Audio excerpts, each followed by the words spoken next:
It is already the last day of June. The half of the 2026 already passed. Today, let's look at the key stock market events for the second half of the year. Even in the same market, some investors find opportunity and some investors react too late. No one knows the perfect answer, but if you know the big event before they happen, you can prepare better. So today, I'll go over the key events that US stock investors should watch for next half of this year.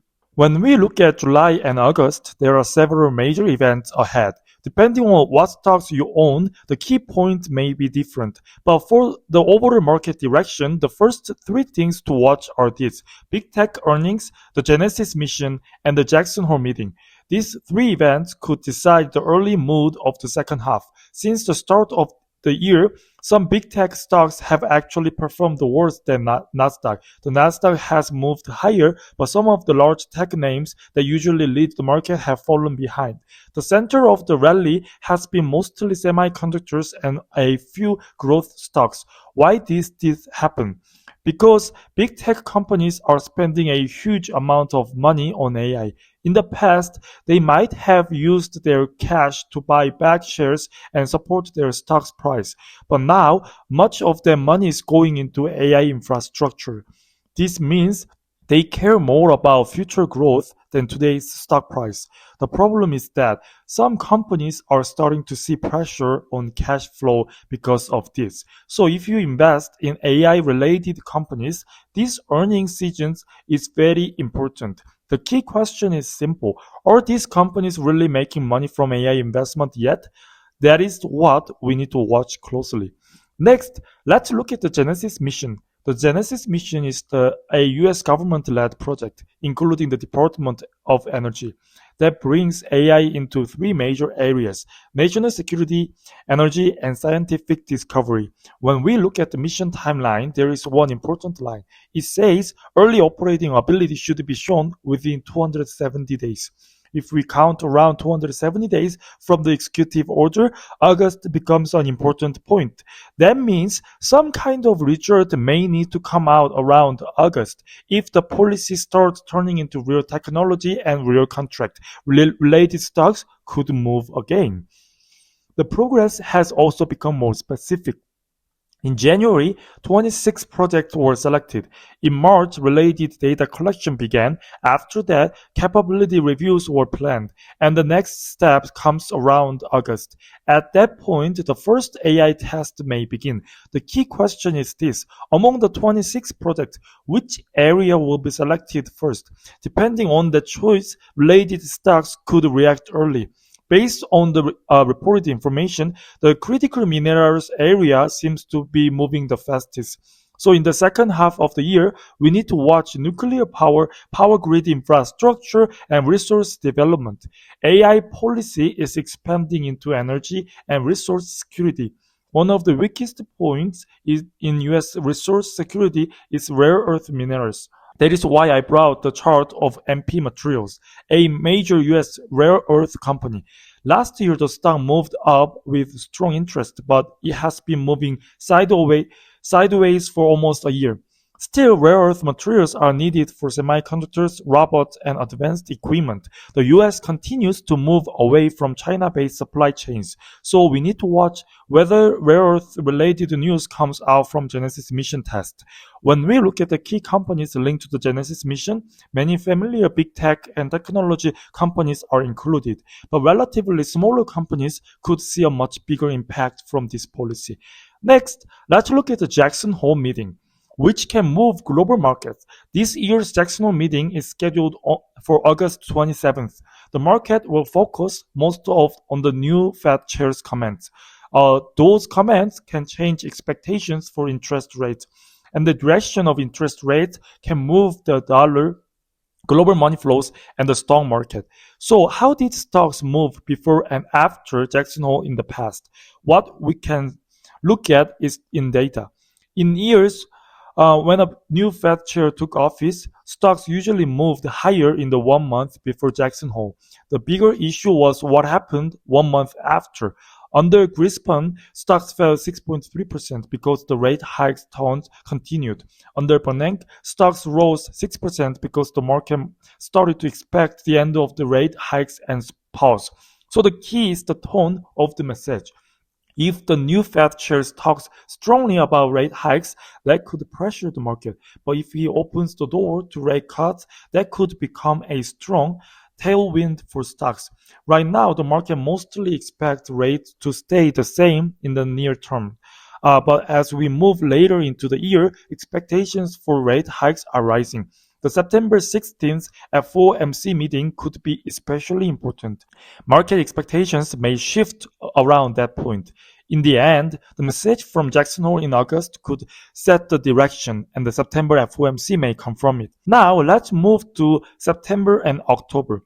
This period could bring bigger market swings. There are two FOMC meetings, and the quadruple witching day is also included. On top of that, Apple's new product event and Nvidia's GTC could bring more attention back to big tech. But there is another point I'm watching more closely. That is rebalancing. Many people also notice S&P 500 additions after the stock has already gone up. This time, let's check it earlier. When we look at past S&P 500 additions, the stock price often starts moving about 1 month before the announcement. Compared with the S&P 500, likely addition names tend to perform better. The problem is that the official announcement usually comes only about 1 week before the actual change. By the time most people find out, the stock may have already moved a lot. So the important part is to guess which companies could be added before the announcement. One of the most important S&P 500 addition rules is profitability. One strong quarter is not enough. A company needs to show profit over the most recent 4 quarters. Of course, there is still some room for committee judgment at the final stage, but if a company improves earnings and becomes more important in the market, it can become a possible index addition candidate. Based on the S&P 500 rules, let's look at companies that may have a higher chance in the September rebalancing. Many people may be curious about Reddit and Bloom Energy, but for now, they still seem to fall short on the profit requirement. At the moment, the company that appears to meet all the main S&P 500 requirements is Astra Labs. Astra Labs is a semiconductor infrastructure company. Inside AI data centers, it helps connect chips, servers, and memory at high speed. As AI data centers investment grows, this company could benefit more. Looking at the schedule, the selected company may be announced on September 10th, then applied on September 18th, and the index change may take place on September 21st.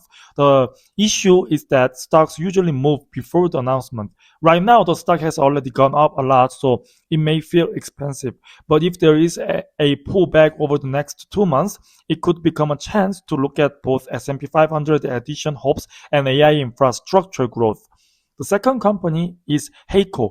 Heiko makes aerospace and defense parts as well as electronic equipment. It is especially strong in the market for replacement parts for commercial aircraft.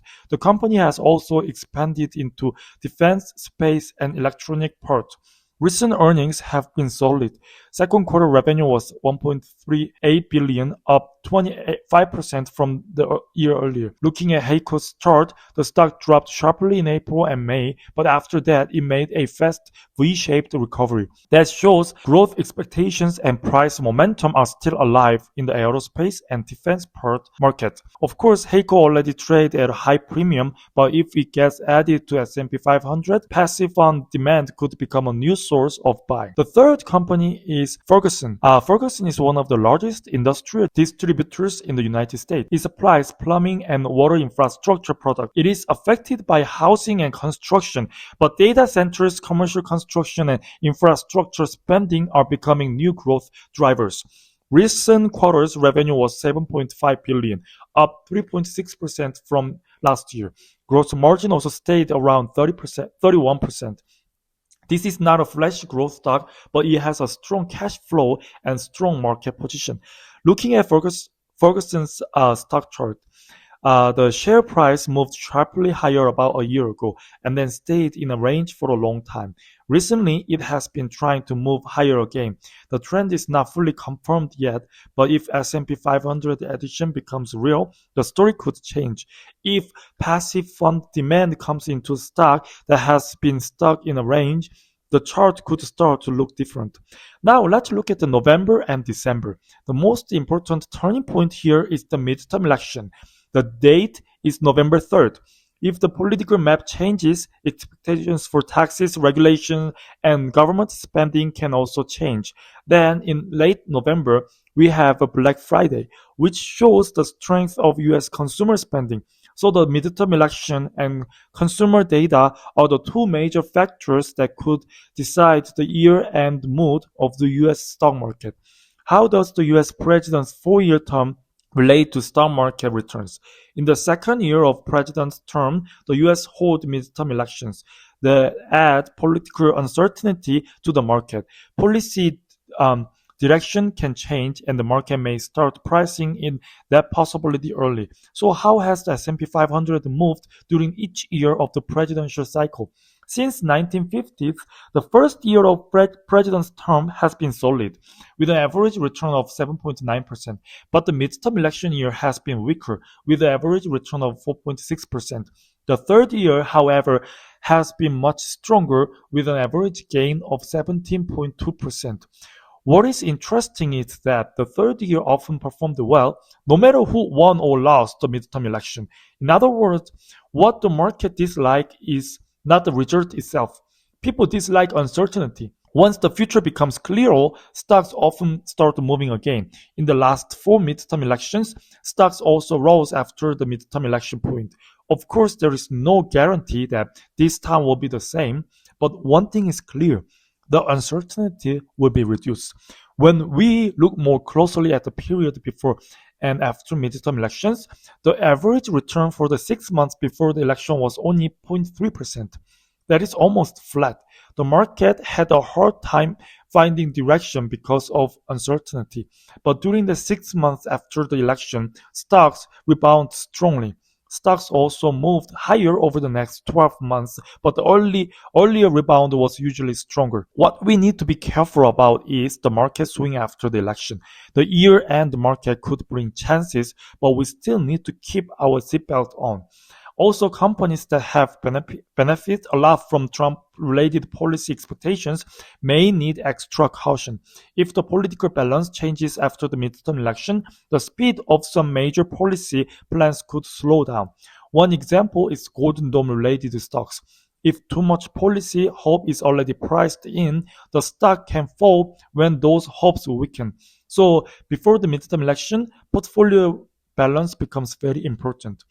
Right now, prediction markets show the Republicans have about 59% chance of keeping the Senate, but Democrats have about an 83% chance of taking the House. So the market is not pricing in a full Republican collapse, but it is pricing in a possible loss of control in Trump's second term. Next is Black Friday. Consumer spending is a key part of US economy. It makes up about 68% of GDP. So if the consumer weakens, companies' earnings and stock market mood can also weaken. Black Friday is one of the key events that shows the strength of year-end spending. If spending is stronger than expected, the market may feel relief. But if spending is weak, worries about a slower economy could rise. So far, we have looked at the key events from July to December. Each event affects different sectors and different stocks. The important thing is to know which issues are connected to the stocks you own. That is how you decide whether to hold your position, reduce it, or use the event as a chance. To sum it up, the key events for the second half are big tech earnings, the Genesis mission, Jackson Hole meeting, FOMC, S&P 500 rebalancing, the midterm election, and Black Friday. Thank you for watching my video today. I'll come back with another fun, interesting stock and market insight. See you in the next video.